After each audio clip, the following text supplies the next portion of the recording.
18 hari jelang Idul Adha, penjual hewan kurban mulai bermunculan di Kota Makassar, Sulawesi Selatan, Sulsel. Salah satu titiknya di Jalan Inspeksi PAM, Kelurahan Antang, Kecamatan Manggala, Kota Makassar. Muhajirin Sumardi, penjual hewan kurban dari Kabupaten Sinjai, mulai berjualan di tempat tersebut sejak 5 hari lalu.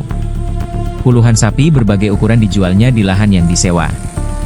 Sapi-sapi tersebut ada diikat dan dilepas. Sapi dijual dari harga Rp12 juta hingga Rp40 juta.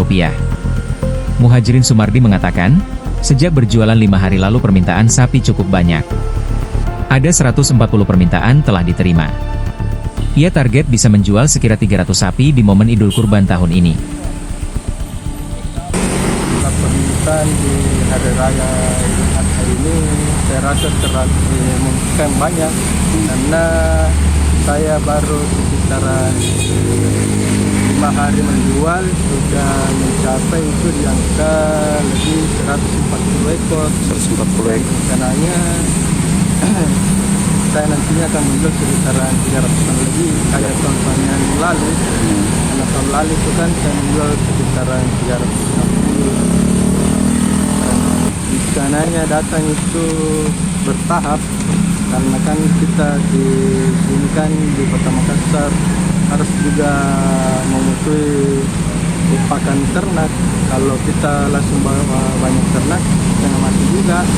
Jadi makanya kita bawa bertahap, step by step barangnya. Mulai dari harga 12 juta sampai harga 50 juta. Sudah terjadi peningkatannya Pak dari tahun lalu ini kalau dari segi penjualan? Kalau kayaknya di tahun beda dengan tahun yang lalu, karena saya lihat ini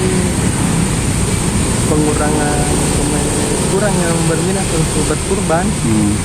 Mungkin ada pengaruh ya masalah ekonomi dan sebagainya, Pak. Saya lihat ini kalau pertama saya bawa sapi ke Makassar itu biasanya sudah habis 70-80. Ini saya bawa ke Makassar sekitaran 80, sudah 2 res. Baru berapa yang habis? Baru sekitaran 70 ya. Persyaratan dengan suntikannya, kayak suntik vaksin. Ada semua isinya dari Dinas Kesehatan Kabupaten Sinjai.